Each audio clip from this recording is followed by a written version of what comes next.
Live from New York. The show that was right all along. Who was his upset alert? Yeah. Sorry, Who was his upset alert? They didn't even come close. It was He should lose points. Is should. that in the rules? That's not in the rules, but it's on the board. I mean, it's like a drubbing. I was wrong. Smug. I made a wrong decision. Smug wrong. That decision was to believe in you. This guy. Let's get to the show. We're starting with the undefeated Bills. Yep. 47-10. What?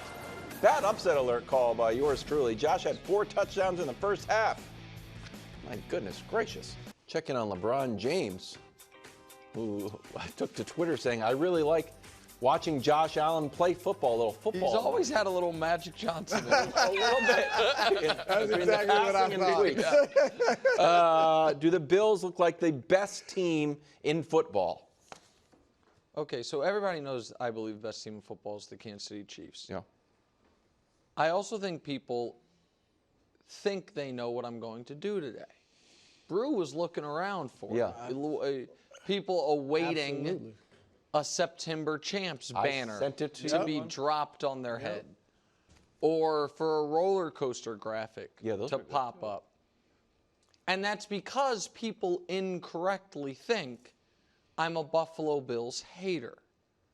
I am not a Bills hater. Okay. I am a Bills soothsayer. Oh, wow. I have been correct when everyone else has been wrong. And that includes this year when everyone at this desk, save me, picked someone else to win the Bills division. When everyone in the national media said, Bills are going to be taking a step back this year. And I said, wait a moment. And so today is not a day where I am going to do the usual tricks for a usually overrated Bills team, because that's not what I think we have at hand. Instead, I'm going to tell a very quick story about a football team and see if it reminds you of anything. A legitimate Super Bowl contender that never gets blown out, ever. And then, in their biggest game of the season in the playoffs, gets rolled by multiple scores.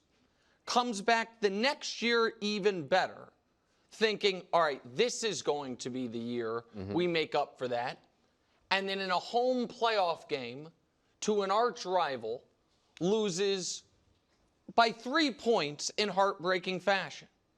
That offseason, trades away their best player, the media cools on them, and that superstar quarterback responds by winning the MVP, by the team leading the league in points, and winning the Super Bowl. I just told the story of the 2020 to 2022 Kansas City Chiefs, and maybe the 2022 to 2024 Buffalo Bills. Wow. Now, I do not think that the Bills are going to beat the Chiefs come playoff time. I do think that I would like to amend what I said yesterday, that there's only one good team in the league. Yeah. I think there's 2. Oh. And I think that it is not an overreaction to say the Bills look like one of the 2 best teams in the league. It is not an overreaction to say they have clearly right now the 2nd best quarterback in football.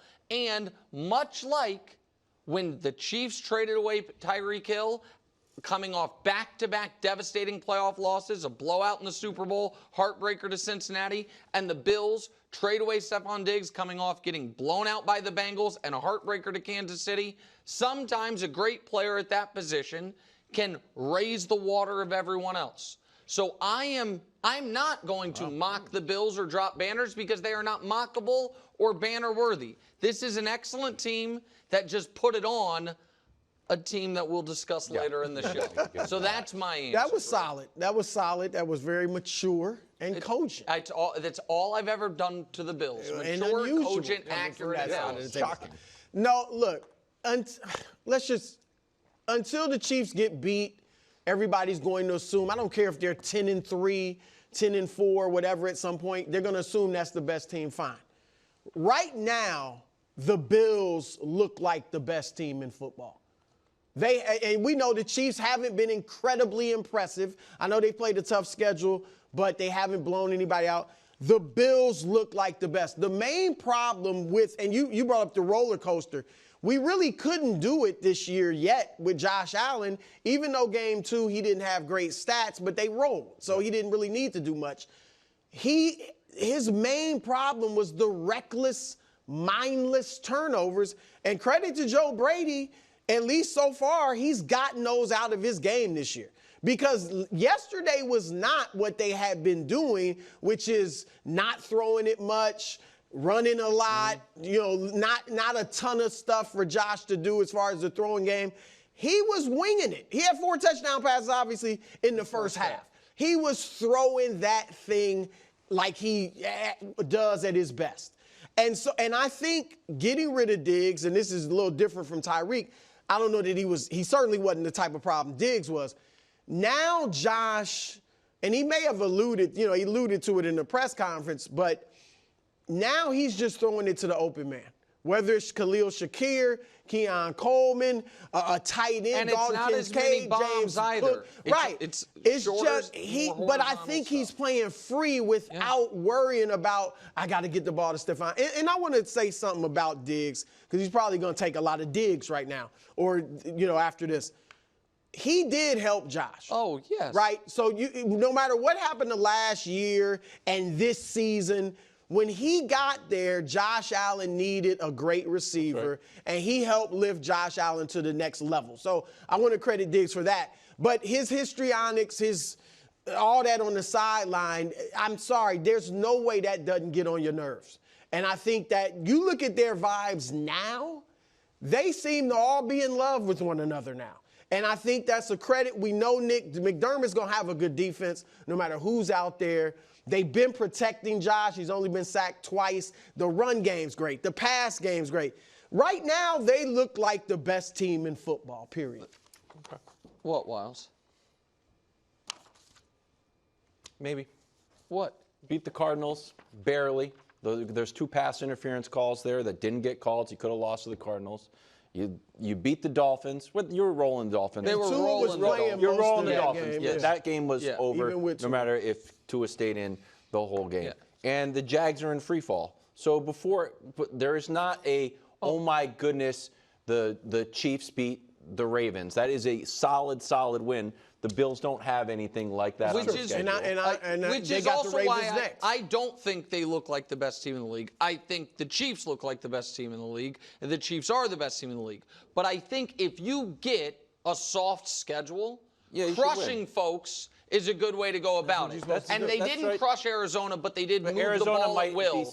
And in the second half, and Miami, one of the things lost in the discourse after the Miami game, because we were all so concerned about Tua, was 2 things. One is Miami and Tua looked awful in that game, and the other was the Bills doing whatever they wanted offensively. Yep. So the reason this Bills thing feels a little more sustainable is because Josh is not turning the ball over, which, again, I don't think he's going to go to 0 but it hasn't been reckless. Yeah. And I know you guys laughed at me when I said I thought everyone's talking about Keon Coleman. I thought Khalil Shakir is the type of receiver Josh Allen can do damage with. The Bills' offense right now, if they think Josh can get through, there are 2, I guess, potential storm clouds looming. One is playing the Chiefs in the playoffs. Take that aside, because Mahomes isn't going to go 8-0 in his career against Josh in the playoffs. He'll get him at some point once. The other one is, can Josh play 20 games of this style? Because he is running the ball. He is putting himself out there. If he can, the Josh Allen scramble is still one of the 2 or 3 most dangerous plays in football.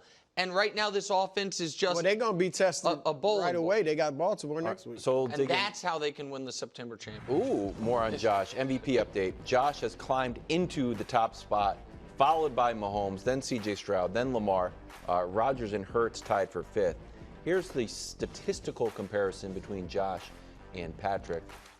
Josh leads the NFL in touchdown-interception ratio and passer rating. So does Josh deserve to be the MVP favorite?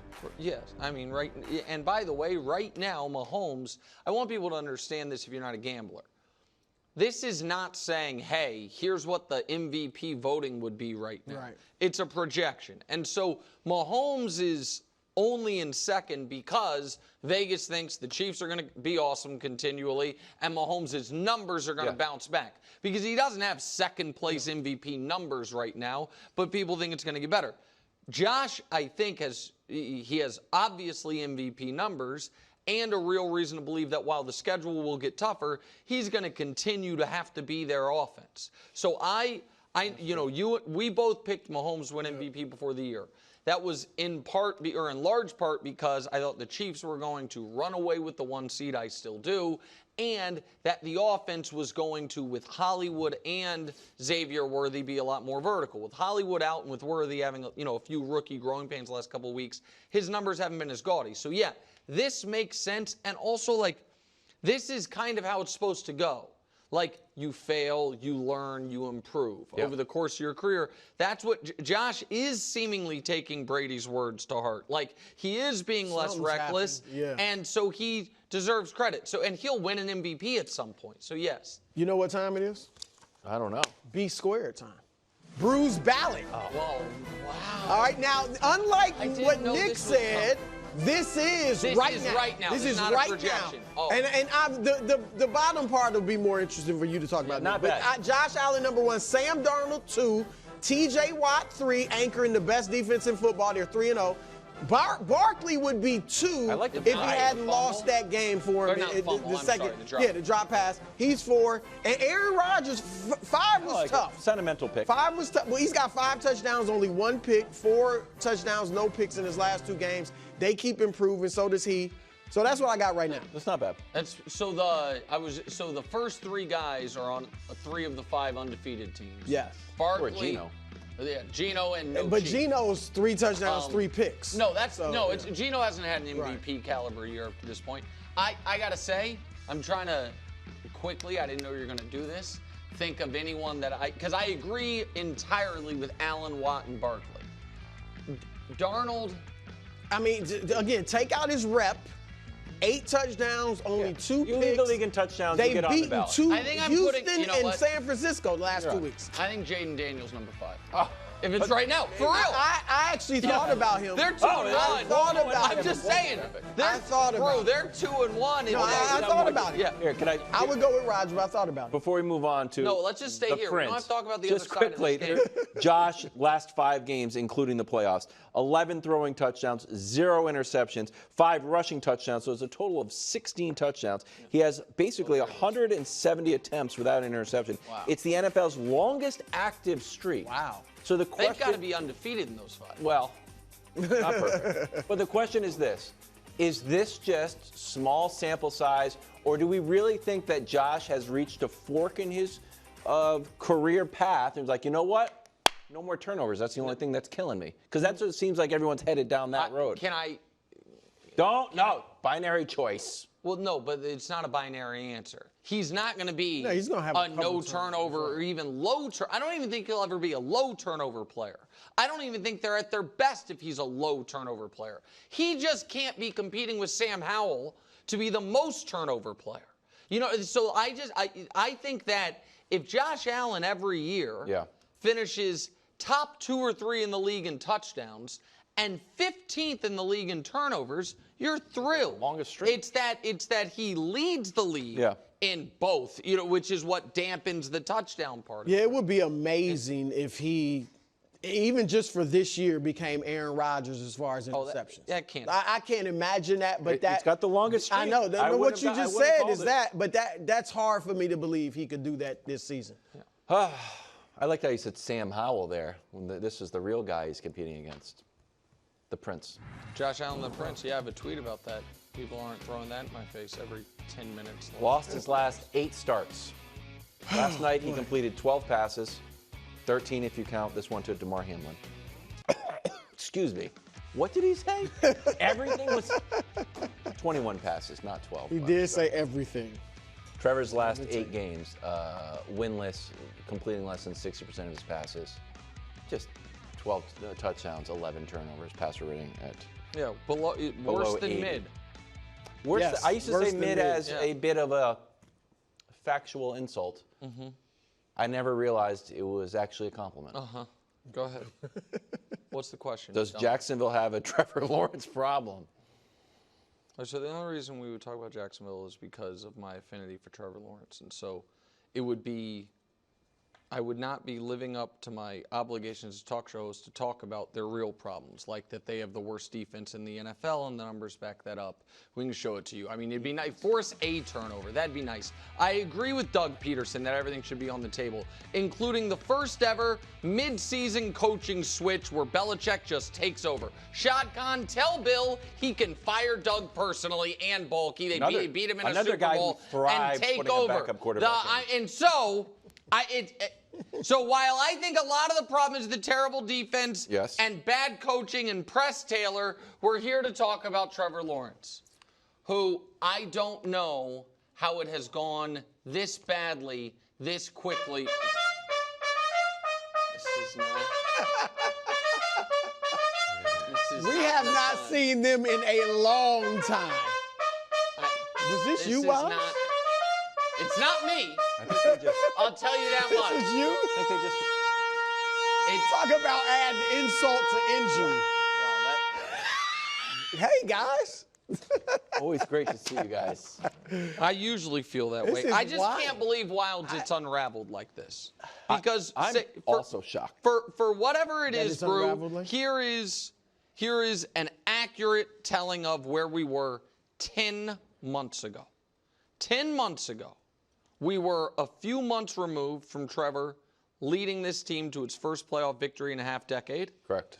They were sitting at 8-3, playing for the 1 seed, and playing to lock up the first back-to-back winning seasons for this franchise in 20 years. Since that night, we had just done the show from Los Angeles that day. I know because I watched that game from an LA casino before catching a red eye. And since then, they haven't won, and he's been awful. So that pick to DeMar was Terrible. as bad as no pressure, wide open, big spot, whiff. I know he's better than that. I think everyone knows he's better than that. Yes. Now, will he ever be the prince that was promised the way I believe he can be? Right now, I believe he can be. I have no way to prove it to you. But it is to go from where they were, an ascending team coming off a good season, sitting at 8-3, to never winning again, except for a game he missed with injury to the Panthers or whoever the hell they beat, is unfathomable, Brew. It's unfathomable. He's broken. Broken? He's broken. Now, he can maybe be fixed. He's broken. There's no fixed, then other how are you broken? explanation for it. No, broken things can be fixed. Yeah. You can't blame this, obviously, on Urban Meyer. You talked about the defense, Doug Peterson. Doug Peterson's won a Super Bowl. They got a decent receiving core. They got a good running back. I mean, this is on Trevor Lawrence. I don't know why. I'm with Nick. I never was as high as Nick on him, but I didn't foresee this. All right, look at this graphic. He has declined. Now, look at these rankings. He's had a terrible year. 53% complete. This isn't 1974. I mean, that's that type of number. I mean, the passer rating, look at these, the 25 through 30. I mean, And he's getting worse. Gee whiz. That's why I said he's broken, because he's getting worse. Gee whiz. What should the Jags do? I don't have any. Don't do it, Wilds. He's one of the worst quarterbacks. Right now, well, you. While Wilds is talking, can we just play Mac Jones's highlight from last night? Well, this Can we wasn't- please? Because Wilds is going to advocate that this guy who he abandoned, left on the street like a kitten he didn't want anymore, that he should take over. Is that what you're going to do? I'm saying this. Doug Peterson has been through the gauntlet of having a franchise quarterback looking him right in the eyeballs and saying, you know what? Sit down. I'm going with the backup. Okay. We're not doing And then that. next thing you know, Doug Peterson was getting Fellas. a Gatorade bath. Fellas, can you play us When off? Bill Belichick's on the other sideline. Wow, Philly special. They have more Wow, respect made for my you than I do. whole career because I decided to go with the backup. Go ahead. Are you? on the board. Oh. This is sadder than I anticipated. You know what? Also works for the Bengals. This is sad. You should have the wig on, Nick. You really should have the wig on. You know what? I thought I wanted that. Turns out I didn't. God almighty. Go to break.